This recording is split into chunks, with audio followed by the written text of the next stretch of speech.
Hello and welcome everybody to this month's Mibby's Eye Show. This month we're looking at land justice, and this is because of the timing of the ScotGov consultation on land reform. So it's a really good time to be looking at what can be done better for the benefit of everybody in Scotland and how important the land is to us. I don't know about you, Fiona, but I can be driving around Scotland, and I turn round a bend or sort of come up the brow of a hill and sort of the landscape opens out. And I can be almost in tears. And it's not sentimentality. It's just sort of this kind of deeply felt sense of connection and almost like belonging to the land in Scotland. I'm sure I'm not the only person that feels like that. So, we've got this really, deep-seated sense of connection to the land itself. And yet, half of it is owned by, 500 people? 500 people own more than half. And it was really interesting the way you said that then. You said you belong to the land. And really what the Land Reform Act is, who does the land belong to?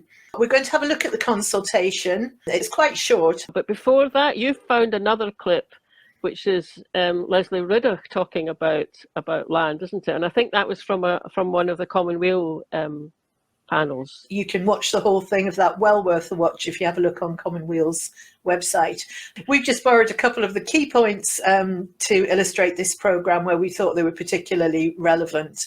So let's start with Lesley, and this is Lesley talking about just that very human need to be on the land, and it maybe ties in with what you said about belonging to the land. Yeah.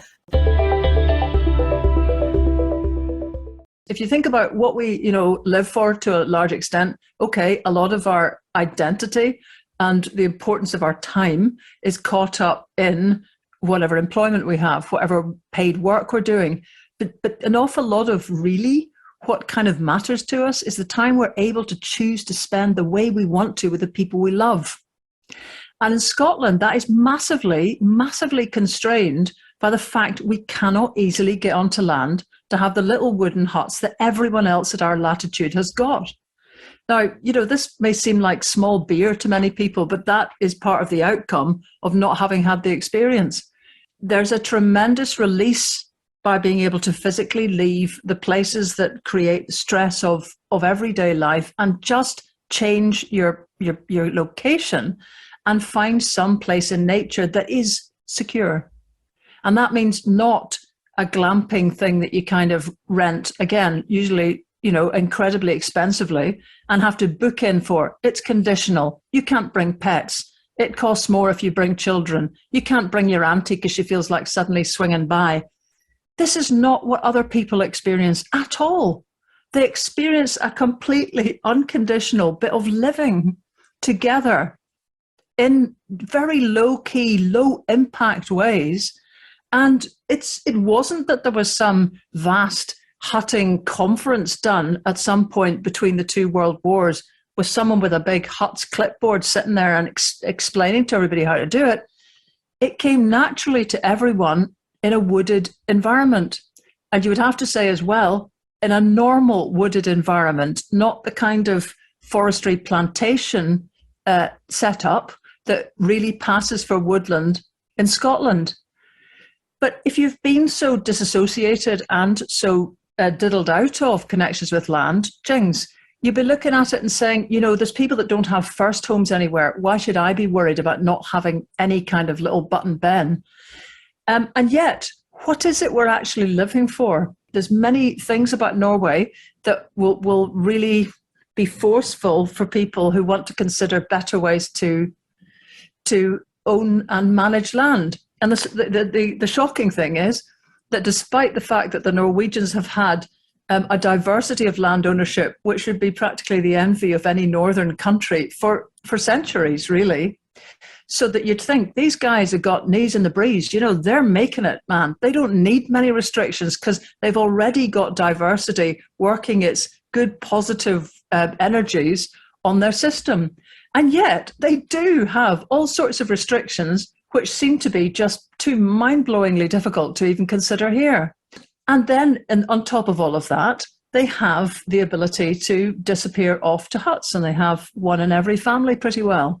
Of course, there's difficulties with all of that, but it's a measurement of the difficulty and what we're missing as people and families.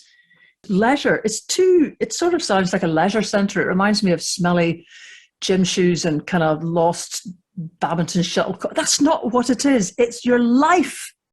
You know, leisure is the main bit of your life that you are striving for, that you can control, that you can express yourself in. And we're throwing it away because we can't have it every weekend. We can't find the people that we'd like to be every frickin' weekend. And when you go around at our latitude, go west to Canada, America, go east to all the Nordics, go past there to all the Baltic states, you find that people have the ability to do that every weekend. And for us, you're lucky if you can manage to afford a 2-week holiday in your own country once a year. It's difficult when you've been grown up in a culture that basically teaches you in a million tiny little constant ways that the stuff that you look at is to see and not touch, or to touch temporarily for the weekend and then get out. The conditionality of the way we live in our own country is like the way I remember the lounge that we had in Belfast that none of us were basically allowed to be in public because it was meant for best. Do you know, I mean, we had a large part of our house that was essentially somewhere that nobody could be normal in. Well, that's what Scotland has become for many of us, is like a blinking lounge. We are a diminished set of people simply because we haven't been able to stoke up that appetite for the same level of access to land and fun and ourselves. You don't get to see who yourself is unless you can bring the posse out somewhere and just relax. I think that does tie in with what I was describing earlier about deeply felt response to the land. But if you don't have the chance to go very often, then that sort of diminishes it, doesn't it? Mm-hmm. Yeah, I thought that was lovely what she said. And she has written a book about huts. Just search for huts, Lesley Riddoch, and you'll find it.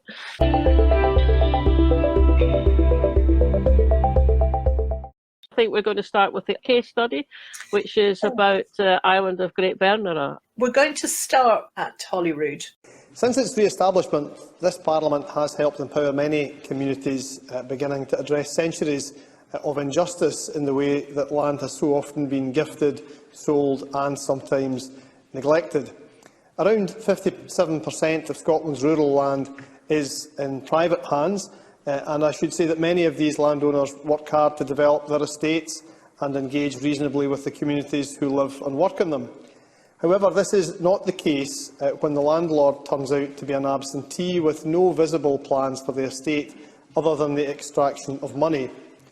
The Land Reform Community Empowerment Act seeks to ensure that landowners uphold their responsibilities and, particularly if they are not doing that, to provide a legal basis for communities to negotiate a purchase of the land. Now, the island of Great Bernera has been connected by a short bridge to the west coast of Lewis since 1953. The construction of this bridge, incidentally, came about only after islanders threatened to create their own informal causeway by obtaining their own explosives.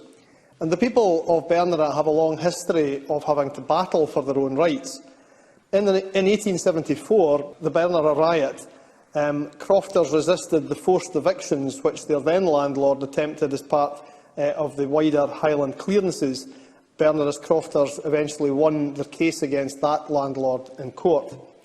In 1972, the islands of Great and Little Bernera were bought by Count Robin de Lalanne Mirrlees, a colourful man whose wartime exploits in the Balkans were said to have partly inspired the character of James Bond in his friend Ian Fleming's novels.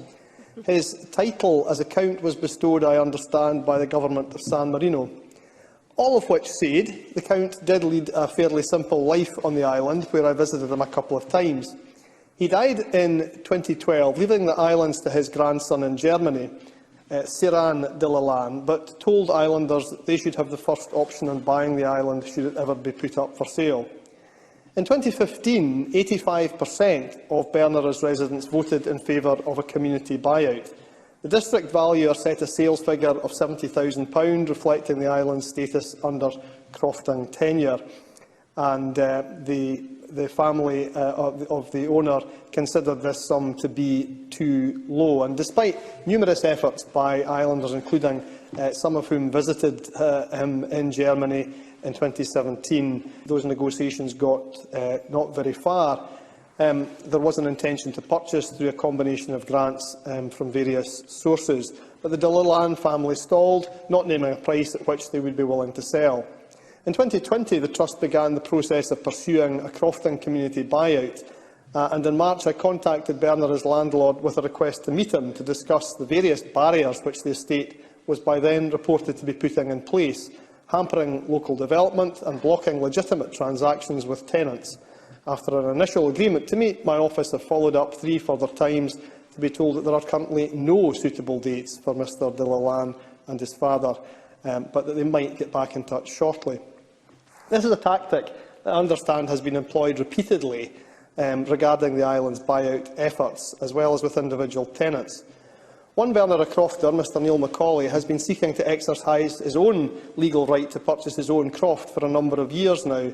I'm told that rather than respond to any emails on this, Bernera's landlord has simply ignored them. Mr Macaulay's daughters want to move to Bernera with their young families and hope to build long-term homes on their father's croft. But they can't do this until their father is allowed to buy it, which generally requires the cooperation of the landlord, and the family's next step may involve the courts. Another constituent, Mr Ian Murdo MacDonald, had been hoping to retire to his family home in Bernera, but had to put the property on the market instead to pay for his late mother's care home fees. For 18 months, Bernera Estate refused to agree to its formal decrofting to allow the sale, until Mr MacDonald was prepared to cough up a completely arbitrary sum of £16,000, adding significant stress to an already difficult situation. This kind of sum might not mean very much to an absentee landlord, but it is impossible for most people to magic out of thin air, and this practice is unheard of, I should say, on other estates. My constituent stood his ground, and the landlord has now finally agreed to allow the sale to be finalised without this completely unjustifiable fee. However, unless something changes soon, Bernera's population will continue to decline. The island's school and shop have both closed in recent years, and while there are young families who want to move back to the area, the lack of scope for local development under the current owner means it is impossible to reverse the island's depopulation by building any new affordable housing. Presiding Officer, Part 3 of the Land Reform Act provides for a hostile bid by a community. This route has never been taken, although it has been threatened previously, where landlords were seen to be particularly uncooperative. The owner of Bernera seems to be determined to paint himself into that corner. According to the Scottish Land Fund, private estates in Scotland stay in the hands of the same families for an average of 122 years, and I sincerely hope this does not prove to be the case with Bernera. Presiding Officer, the island of Bernera should belong to the people who live there, and to those whose families have worked the land there and fished from the surrounding seas for generations. Morally and culturally, the land is, of course, already theirs. We must now continue to do all we can to support the Great Bernera Community Development Trust to successfully take legal ownership so that the island's community can begin to develop and to thrive once again. I really appreciated listening to Alistair there. I mean, as it happens, over the last 2 or 3 years, I've spent at least one visit up on Lewis. I go up to look after a friend's dogs, and there's this beautiful beach at the very top end of Bernera called Bolstad that I take the dogs up to. And at the back of that beach, there's an Iron Age house, which has been, I was going to say renovated, that's not the right word, is it? Work's been done on it to kind of make it look like how it might have looked at the time. So it's like, he was sort of saying the land should belong to the people, who live there and who work there and who make their living there, and they've done it for generations. They've done it for millennia. I mean, you can't blame them for having inherited it, but you can certainly blame him for not being willing to engage with the people who live up there and who belong to it in a way that he doesn't. So we're going to move on to, I think it's one of the Labour MSPs, is that right? Yes, and we're going to follow it with the contribution from Ariane Burgess from the Greens, who has yet another angle to bring out. It's got cross-party support, but these were the two that I thought added most to what Alistair had already said. Land ownership remains one of the greatest injustices facing us in Scotland, because ownership of Scotland's land remains heavily concentrated in the hands of a wealthy few at the expense of communities. Communities who, as Alistair Allen so poignantly put it, have a moral and cultural case for ownership of that land, and this couldn't be more clearly seen than on Great Bernera. After all, here is a local community which has found its aspiration to purchase land frustrated by Scotland's inadequate land laws. Despite residents seeking a sustainable and prosperous future through community land ownership, progress continues to be delayed by a lack of cooperation from the island's absentee landlord. And in the meantime, this same landlord continues to exploit what should be the community's land for his own gain by demanding significant payments from local crofters. Great Bernera is the prime example of what happens when Scotland's land laws fail to secure the public interest. This is what happens when a disinterested landowner is able to stifle the needs and aspirations of a local community. But the truth is, landlords can get away with this because Scotland's land laws favour their interests over those of local communities. Even after 20 years of devolution, our land laws lag far behind other European countries when it comes to protecting the public interest. In Scotland, it's left to communities with few resources to try to exercise complex legal rights in the face of a landowner seeking to frustrate their ambitions.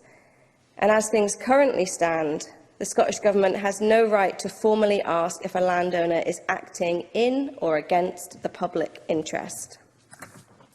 So that's why we urgently need radical and progressive reform of our land laws. Ministers must be given the power to intervene and ask the public interest questions that need to be asked. And they must also be able to require the compulsory sale of land when the public interest demands it. While the Scottish Government's commitment to bring forward a land reform bill is welcome, I'm worried that it will fail to deliver the radical change that's needed. So that's why I will be bringing forward a land justice bill later this year. I'm sure the Minister will remind us today that landowners have property rights, and my bill will respect that. But my bill won't hide behind the timid interpretations of what those property rights might mean, which I fear are likely to emanate from government lawyers.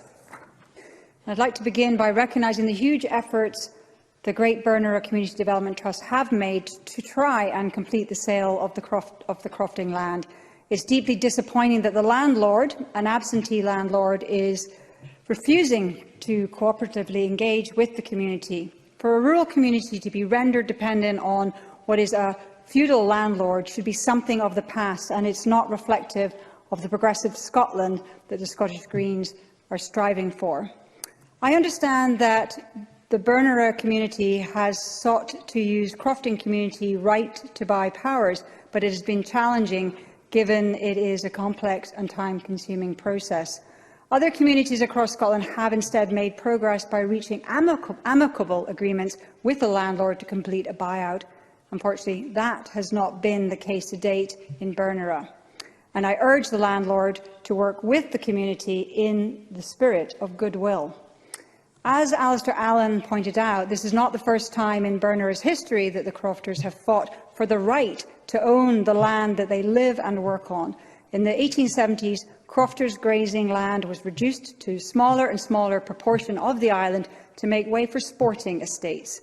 The crofters upheld their end of the agreement, paying rents and working to improve the land, but it wasn't before long some agents of the landlord arrived with eviction notices.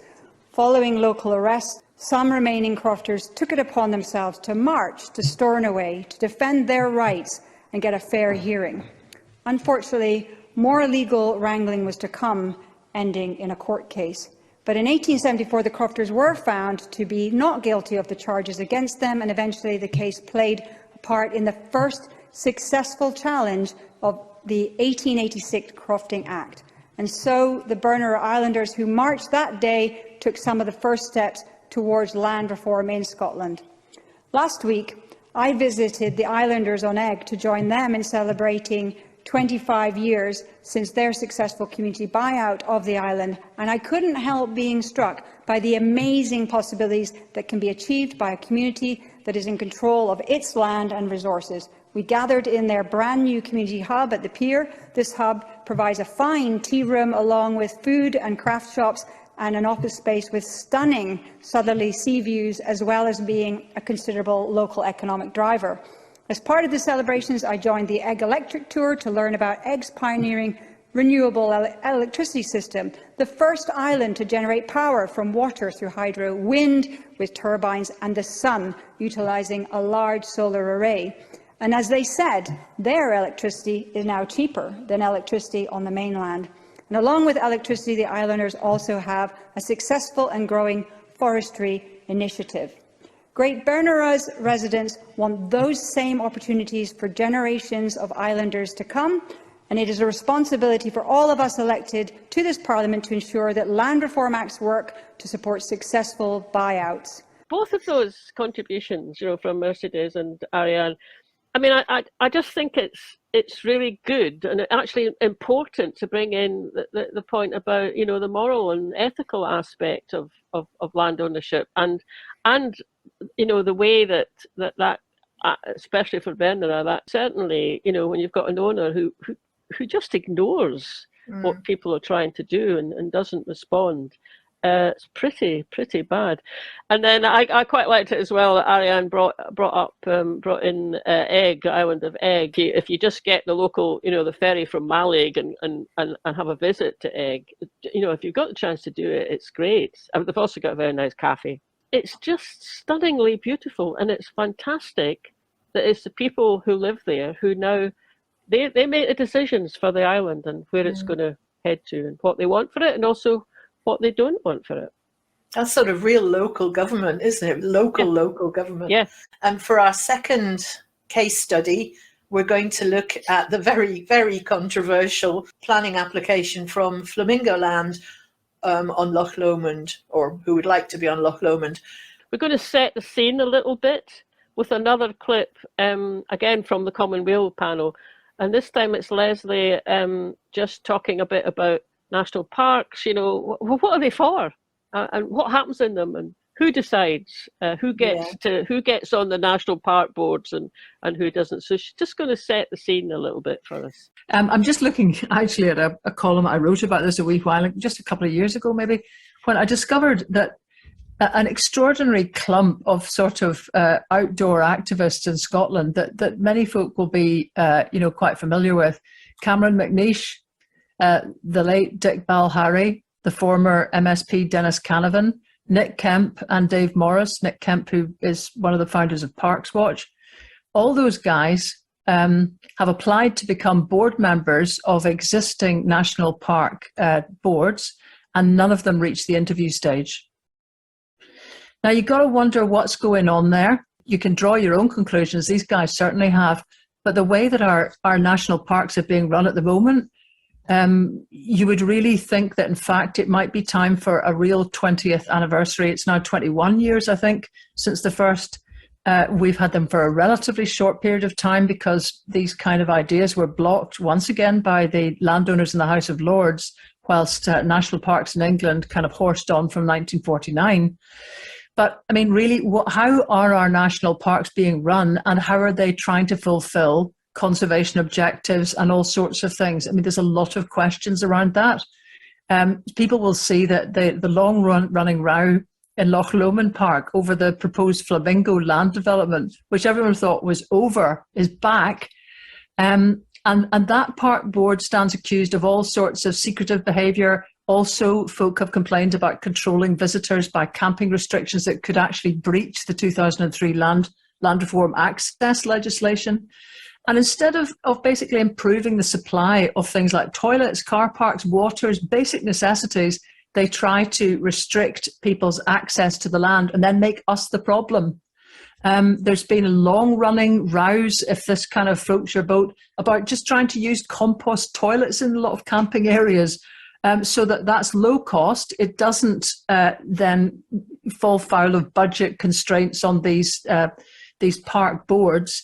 And actually, unbelievably, because the park boards just wouldn't provide these basic necessities, local people took the initiative to provide portaloos at Duck Bay and Aracher.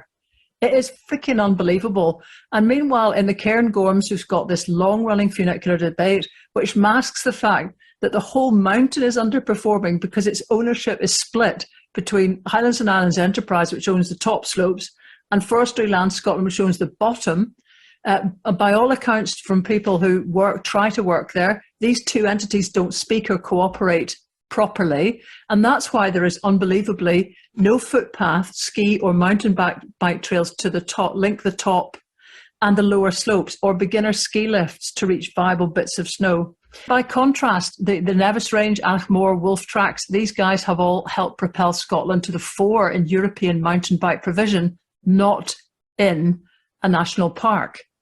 So that's just a sort of taster of the argument that's kind of going on in the background. You could throw in as well the fact that within the Cairngorms National Park, there seems to be no attempt whatsoever to try to rein in the excesses of, for example, the royal family, and that could well be while some of these guys were basically skipped over because they're just too hot to trot. The Cairngorms, blasted heaths, ravaged land, endlessly burned as driven grouse moors. That's not what a national park's about, but that's what the national park lets happen in our name. So I'm not sure. It's a nice idea to go for yet another one, but until we actually get clear what national parks are for and what you expect to happen within them, I don't know about reproducing the model. Flamingo Land have come back a second time. So Ross Greer has brought a members' business debate on the second application. So here's Ross to explain what the issues are this time around. This isn't the first debate that I've brought on this issue to Parliament. 3 years ago, a planning application was submitted that attracted more discussion and interest than any other local issue in the west of Scotland in the 6 years that I've been an MSP. It's clear to me that it's so deeply emotive to people because of the importance of Loch Lomond to the communities who live there, to people across Scotland, and to those from further afield who have been fortunate enough to visit our world-famous national park. It's particularly important to many of my constituents and others across the Central Belt who may not live in Balloch themselves, but who are able to access everything Loch Lomond has to offer through the gateway that Balloch is. 40 minutes on the train from Glasgow and you'll be in one of the most beautiful landscapes in the world. Flamingo Land's first application, back in 2018 and 2019, was riddled with problems. Their own environmental impact assessment made for particularly grim reading, speaking of, amongst other things, quote, damage to ancient woodland, pollution of standing and running water, red squirrel and otter fatalities, and a host of other environmental concerns, end quote. Iconic views were to be interrupted by a water park and hotel on the shoreline. The majority of the site would be handed over from public ownership under the control of Scottish Enterprise to the ownership of a private company based hundreds of miles away and whose profits certainly would not be reinvested in the local economy. 60,000 objections were lodged, making Flamingo Land the most unpopular planning application in Scottish history. Western Bartonshire Council formally opposed the plans, as did Rambler Scotland, the Woodland Trust and a number of other local groups. When National Park planning officers recommended refusal of the plans, Flamingo Land saw the writing on the wall and pulled their application. We won, and I want to once again thank everyone who contributed to that victory, including members who are here for the debate this evening. During the campaign, local residents came together at a meeting to consider what Balloch and the wider area needed, what a positive alternative development would look like. The list of ideas suggested by residents included a municipal water sports centre, camping and motorhome facilities, a backpacker hostel, a forest school, a heritage centre, a museum and much more. There was significant interest in developments around ecotourism, affordability, educational benefit and recognising Balloch as an accessible base for exploring both sides of the loch were also identified as priorities. But the exclusivity agreement between Flamingo Land and Scottish Enterprise made it impossible to progress any of these alternatives. Despite their comprehensive rejection, Flamingo Land are now back with another application, and it sounds eerily familiar. 127 self-catering lodges, a hotel, a water park, a monorail, brewery and more. Our campaign has secured one important concession already, though. Most of the ancient woodland at Drumkinnon Woods has been removed entirely from the development. that would still form part of the site and be sold to Flamingo Land, putting it at risk of future development. Flamingo Land have previously told me directly that their plans weren't financially viable without development there in the ancient woodland, so it's easy to see why the community simply don't trust them as custodians of this very special location. And just under half a hectare of ancient woodland is still at direct risk from this application, which is one of the reasons why the Woodland Trust have joined us once again in objecting to Flamingo Land's plans. The environmental impact assessment says that area of ancient woodland, about 2/3 the size of the pitch at Hampden, will be removed in the construction phase of the development. Loss of ancient woodland means permanent damage and is totally unacceptable when we're facing such a stark biodiversity and climate crisis, as the Scottish Government acknowledged earlier this week.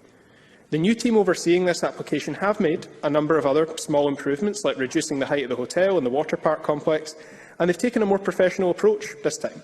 Admittedly, though, the bar was set pretty low last time. I've not had any petulant insults about my age or apparent achievements from the Chief Executive. They've not threatened me with defamation action from quoting from their own environmental impact assessment.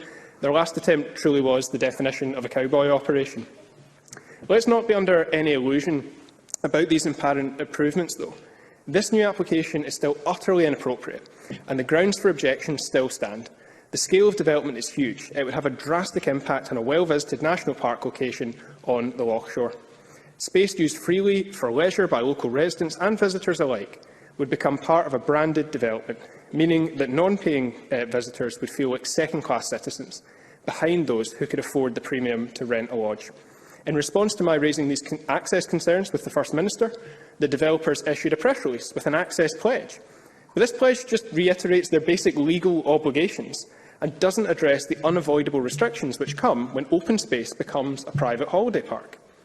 The whole development would be focused on Flamingo Land's paying customers, to the detriment of those local residents and other visitors who just want to enjoy this accessible lochside location. Why else would the monorail link the restaurant with the upper floor of the water park?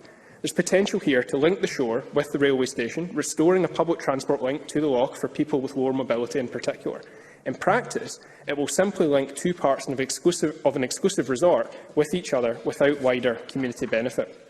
And most of the site would be handed over from public ownership into the hands of a private theme park operator based hundreds of miles away. The local community have stood firm against the idea of land owned and looked after on their behalf being passed to a company who exists only to profit from it. As I mentioned a minute ago, residents' alternative ideas, which could not be progressed due to the exclusivity agreement, included a community development trust or community interest company model, so that any profits made by something like a local arts venue, for example, would be kept in the community. As we face a climate emergency, major new developments, especially in national parks, have a responsibility to play their part in tackling the crisis. That is clearly not the case with this development, which will bring in substantial additional traffic on local roads. The A82 up the west side of the loch is infamous for congestion during tourist season, as it is. That concern was key to Western Bartonshire Council's objection to the first application, and I would urge them to bear it in mind as they prepare a position on this new proposal, given that the scale of the development and the expected traffic levels remain the same. Balloch and the wider national park need to see significant improvements in public transport, not doubling down on car-centric developments. A truly coordinated and easily accessible public transport and active travel plan is needed for all of Loch Lomond and the Trossachs National Park. I've been discussing a travel strategy with the Park Authority and others for a while now, and some progress has been made. There's now a National Park Journey Planner app, plans for shuttle buses are being actively worked on, and a Sustainable Travel and Modal Shift report is in progress, which would present a clearer picture of the barriers and the opportunities for reduction of car use within the park. I'd welcome interest from the Government in working with the Park Authority and local councils to deliver a comprehensive transport master plan for the park. But it's not good enough for Flamingo Land to simply stand by and expect public bodies to solve traffic problems that they would be creating. A development like this is incompatible with the park's own plans to contribute towards Scotland's climate targets. The Hospital Watch campaign have also raised their concerns with me about the pressure this could put on local services at the Vale Leaven Hospital, where long-standing capacity issues will be familiar to many members here. This is a serious concern, and I expect both the Council and the Park to take it into account. An overwhelming majority of my constituents are clear that they do not want a scar on the protected woodland, the riverbank and the Loch Shore. They don't object in principle to redeveloping Woodbank House, as we made clear last time, but they certainly do not want 127 lodges providing holidays that many local residents would struggle to afford, attracting thousands more cars and sending profits to a corporation based far from the local area. People are sick of Flamingo Land's patronising and incorrect message that there is no alternative and that their plan is the only way to prevent misery and unemployment in the Vale of Leven, that the only choice is this resort or Balloch will be forever a neglected and derelict wasteland. We have more ambition for Balloch than they do.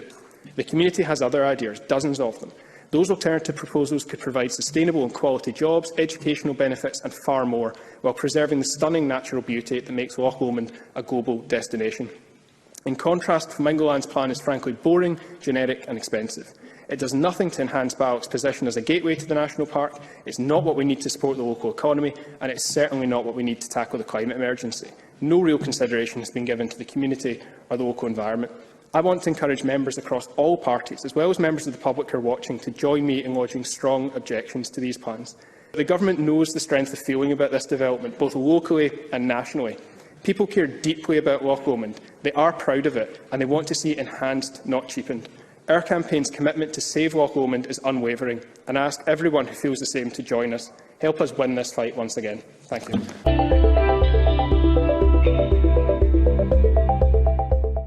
We hope you enjoyed the video footage from Loch Lomond that we played while Ross was speaking. So Fiona and I had a wee trip up to Balloch the other week to get it. I was sort of astounded. If you look at, you go up there and you've just got this open outlook to the loch, and you know, if it's a nice day, you can see Ben Lomond and big expanse of water in front of you. And to think that well, actually, it won't be accessible if it's Flamingo Lands there, or it's accessible if you pay to get in, I suppose. And then it's got these big rides on it, and yeah, monorail, you know, the chalets. I mean, I hope I'm saying something more than I wouldn't ever have a holiday at Flamingo Land. What I'm trying to say is, you know, when you've got scenery like that and a place like that that can really touch people, and you know, why would you put somewhere like as brash? Flamingo Land's brash, isn't it? It is, and if you have a look at the original Flamingo Land in Yorkshire, I mean, it is a theme park. I'm sure it's great fun if that's what you want. But how disrespectful to put that in Loch Lomond. It's like, I was just trying to think, you know, imagine what the response would be if you went to America and said, we're going to have Flamingo Land right in the middle of the Grand Canyon.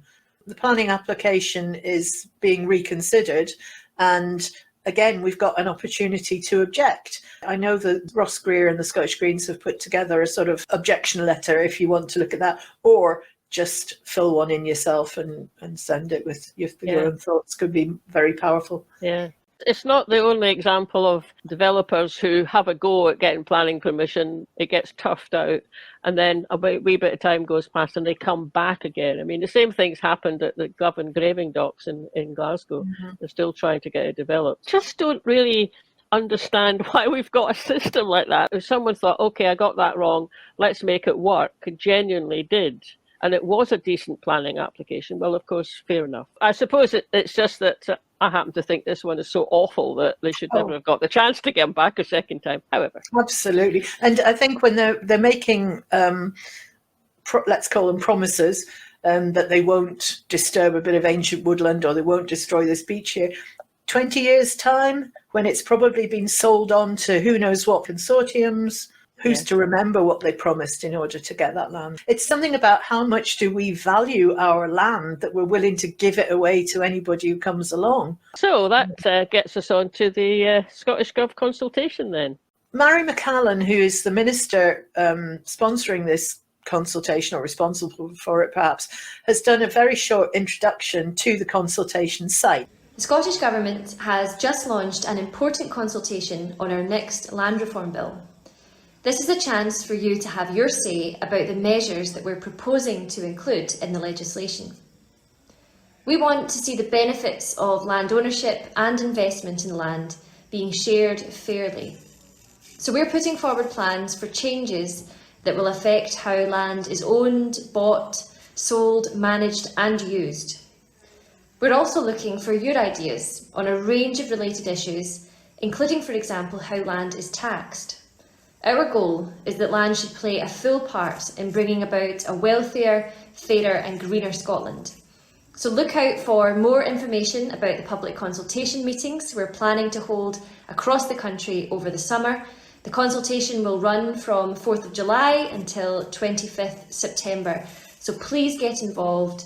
Thank you for listening, and I'm looking forward to hearing from you. We're just going to run through the main points that are in the consultation and also, crucially, show you where it is so you can go and fill it in yourself. So let's start with our first slide. There we go, like magic. And this is just a screenshot of the Scottish Government website, so www.gov.scot.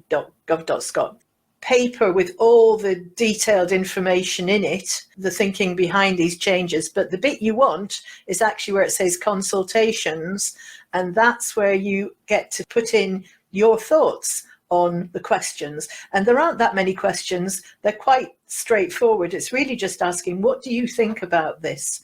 So let's have a look and see what the proposals are. So this is a summary of the proposals. There will be points applying to large-scale landholdings. We'll come on to how a large-scale landholding is defined in a moment. There's a rights and responsibilities statement that they must comply with.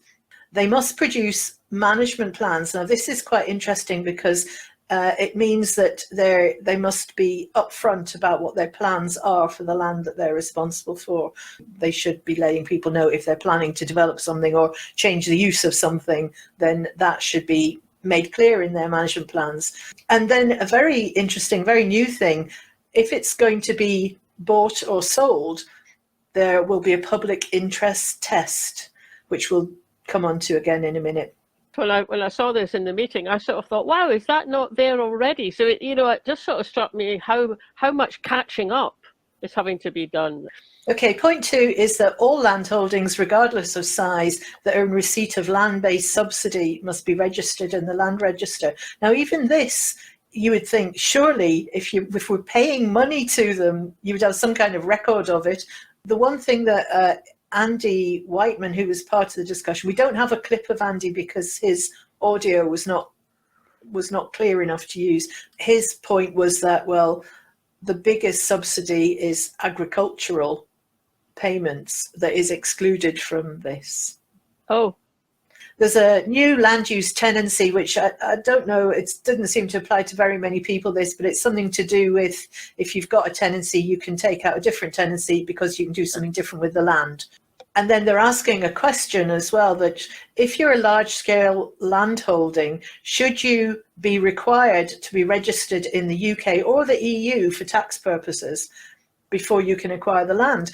And again, that's a really interesting one because, first of all, at the moment, anybody from anywhere can just buy anything they like. And we've seen that in the kind of green lairds issue that's already been raised. But the EU is an odd one because we're not currently in the EU. So it might be that the Scottish Government is thinking we want to keep pace with the EU, and we get why that would be the case. Yeah, maybe they're thinking ahead. Yeah, thinking ahead. So when we head back into the EU.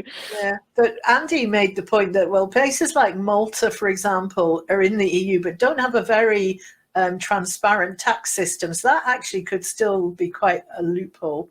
Well, I suppose the point is where they pay tax on it. And at the moment, they don't.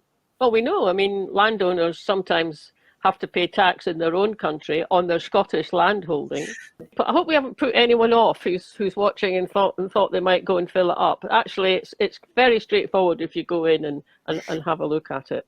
It is, yeah. So let's have a look in a bit more detail. If you're a large-scale landholder, these are the 3 points that we've just seen on that slide. It's an obligation to comply with the land rights and responsibilities statement, which you'll be able to see in the notes on the site if you want to have a look at that. Land management plans that will become compulsory, and measures to regulate the market in large-scale land transfers. Now, what is large-scale? There's 3 bits of definition, but the one I think most people will understand, you can visualise best, is 3,000 hectares.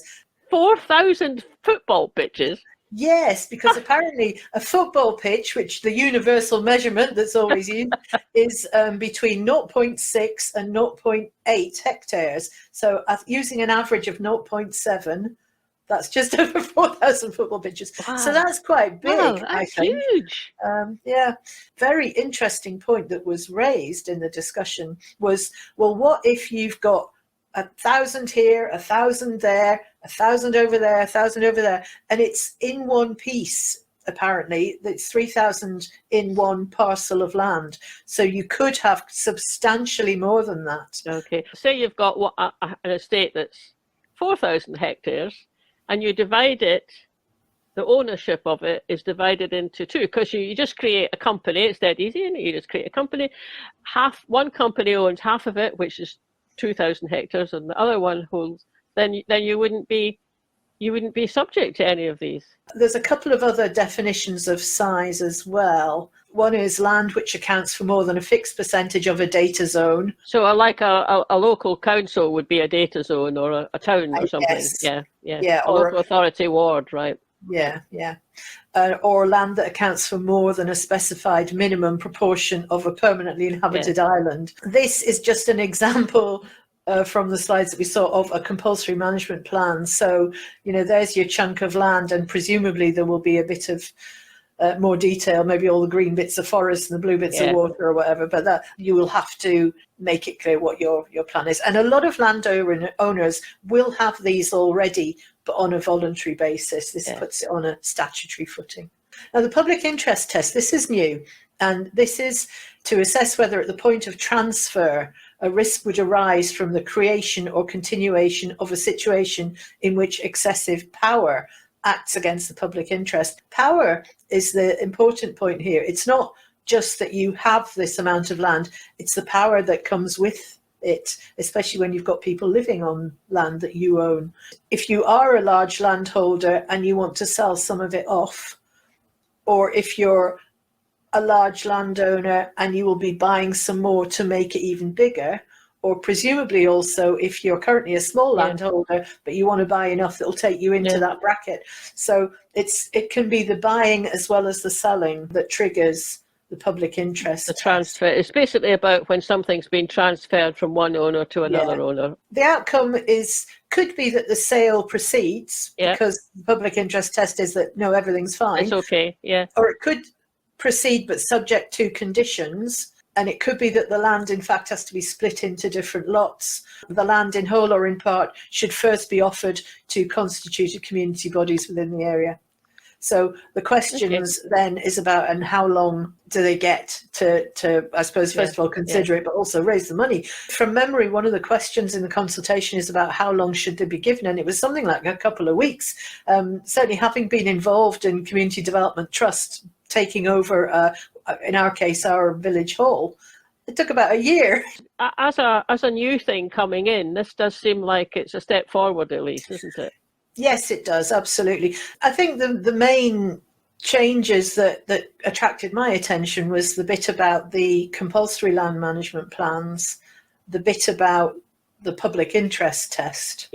But also the question that is being consulted on, they obviously haven't made a decision, but who is allowed to buy?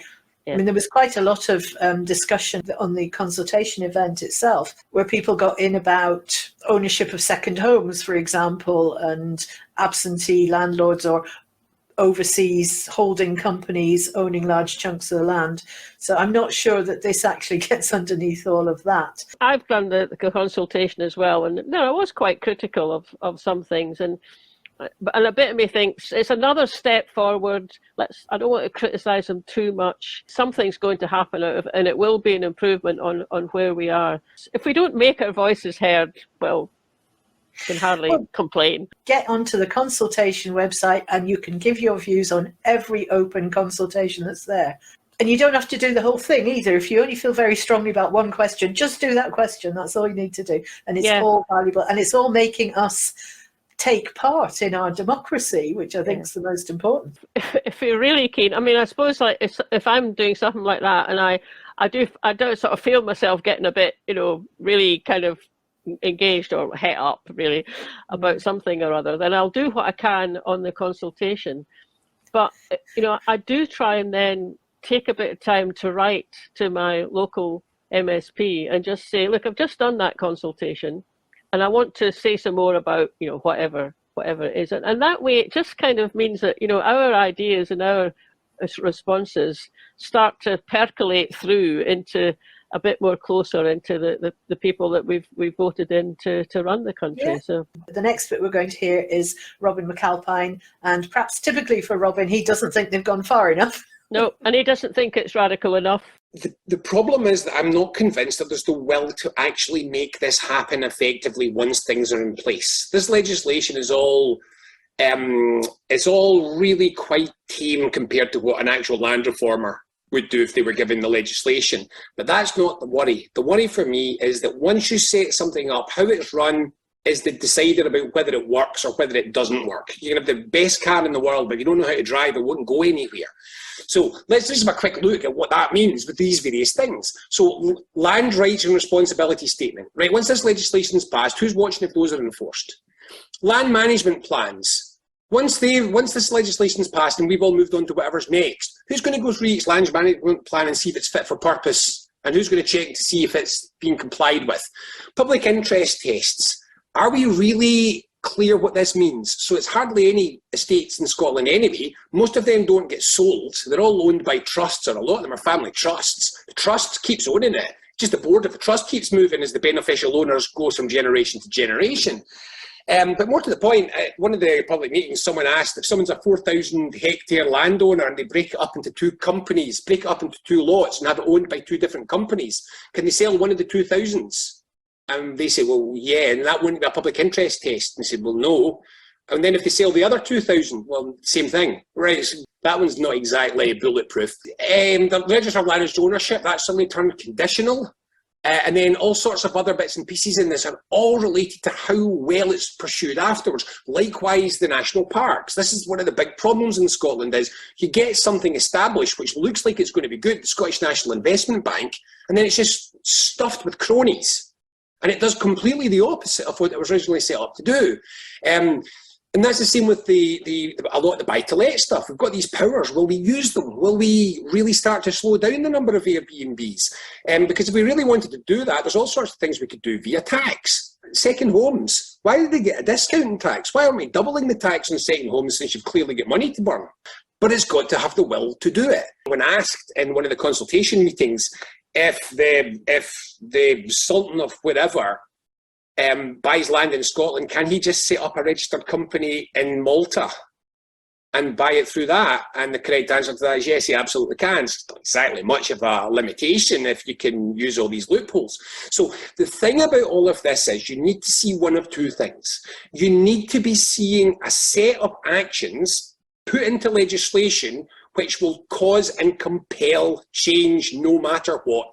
So it's there. You have banned smoking in pubs. You can't do it anymore.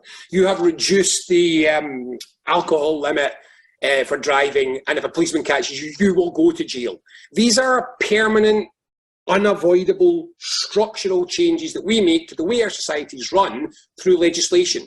Legislation can do that. But lots of other kinds of legislation is what is generally called enabling legislation. It enables things to be done subsequently.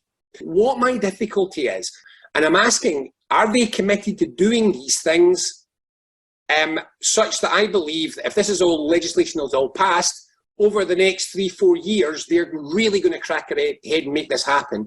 And I'm sorry, I'm looking in their eyes and I'm saying, this is about the least you could possibly have done. And so you're not convincing me that this is going to cause the transformation. So respond, keep up the pressure, and don't buy the idea that this is job done, because it's barely job started. I sat in on that Commonweal meeting as well, and it seemed to me like there was two threads that came out of it. One was about, is it radical enough? No. And how it could go much further. That was one thread. And the other thread that I think came out of it was the need to bring in some sort of land tax, some sort of way of producing revenue for the Scottish Government from ownership of land. So we've mentioned before here that you and I talked to Graham McCormick about his system that he's come up with for a land tax. That's just one way of doing it. But it does mean if you've got a big estate, you'd be paying tax on that area of land, or if you own a big chunk of Glasgow and you're just waiting for it to fall more into ruin so you can develop it. In that you pay nothing on it at the moment, but you would be paying a considerable amount of money in tax, and a developer won't do that. They'll get rid of the land. If they don't see any sign of being able to use it, then they get rid of it. At that point, other people can come in and do something different with it. So we're now going to the next clip, and it's Robin again, and he's going to be talking about this whole side of things, a land tax. We should make land something that you should use constructively by taxing it, such that if it's not used productively, or you're not getting exemptions because you're doing, say, rewilding or peat restoration. If you're just sitting on it, if you're a grouse moor and you're living off of subsidies, it should hurt you financially. So tax land, and you will see land reform in Scotland. You will see land in Scotland reform itself, as a lot of people suddenly say, actually, this isn't the financial free-for-all I thought it was. I can't just buy this, wait 5 years, sell it off again at 5 times market, stock market profits. And you would see tax start to do that. But the other one is, and I should also say, again, in our land, the report that we did, we deliberately went over this. We tried to explain in some detail how the things that some people tell you are illegal are the same things that some people tell you don't work or whatever. They're not illegal, and they all do work. And we do have almost all the powers that we need. The other one that I think is really important is just compulsory purchase.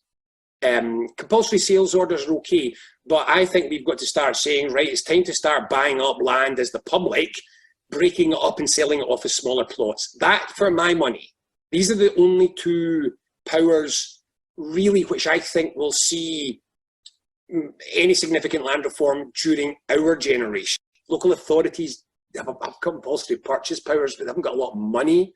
They can't actually impose it, despite the fact that a land tax would be a local government tax. They can't change their own tax system, so local authorities can't do anything about it. And if you look, I mean, I'm sure many of you have followed some of the community land buyouts. So, you know, what power have you got? You've got the power of diligence. You've got the power of just plugging away and plugging away and plugging away at it. But as Lesley will tell you in 2 ticks, how many have we had? When was the last one? What size was it? What scale was it? And how much bloody money did they have to spend to a landowner to get it? So I know I'm a bit of a broken record about this, but I'm a massive localist. But the problem in Scotland is it's really hard to be local when the entire national level policy environment is tipped against you. And with land, it's tipped against us. So I think before we start to think how much we can do locally, we've got to start putting pressure on nationally to say, give us the powers to do things locally, give us the ability to do things locally. But I don't want to see big monolithic centralised owners just because they're public.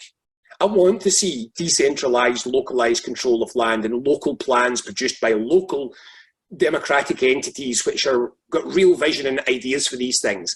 So when I say the first step has to be national, I only mean so that all the rest of the steps can be local, because that's where we want to get this. That's where we want to get this right. The other thing that I think moves us into it's a bit of a different theme, but definitely connected to all of this, is how productive land is. And you know, some years back, Commonweal brought out it was called the Grouse Moor Report, and a lot of data about how land is used.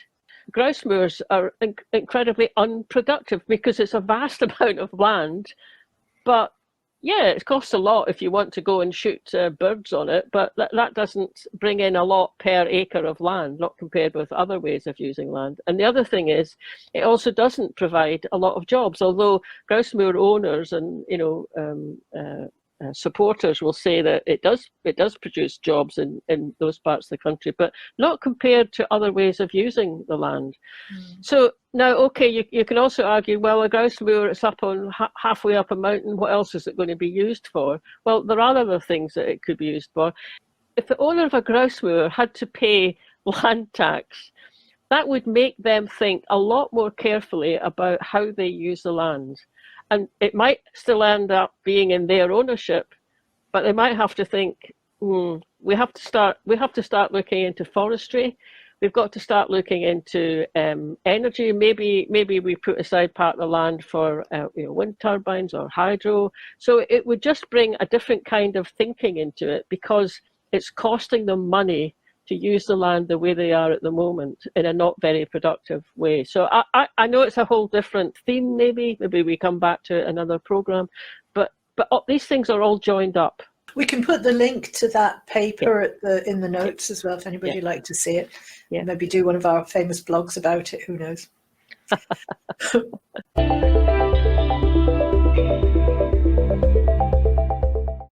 So now we'll leave it to Lesley to summarise what she thinks the way forward is, and how all these fragmented bits could be joined up. The question of land reform, so many things are actually under different remits. And in fact, I think it was an event I'd helped organise, so that Andrew Thin actually got back in touch with me after it. He was in that last event and said that what I'm taking away from this is that people want to address a number of issues that don't fall under the remit of the Land Reform Minister, viz. Tax, compulsory sale orders, housing, etc. I wonder if what we need to do in the meantime is say, well, okay, to build on Andy's idea, we would like a presentation of everything that is to do with what we understand to be the land problem of Scotland, put forward by all the various ministers that are working away on something, so we can see the breadth or lack of it of what your government is doing, because all we see peeping over the top is this very timid proposal that can't talk about the big issues half your audience wants to engage on, which is basically tax.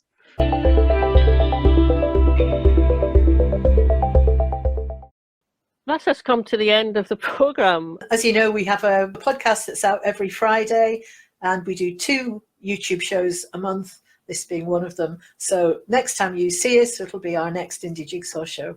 But next time you'll hear us will be the podcast. Yeah. Thanks for watching. Bye.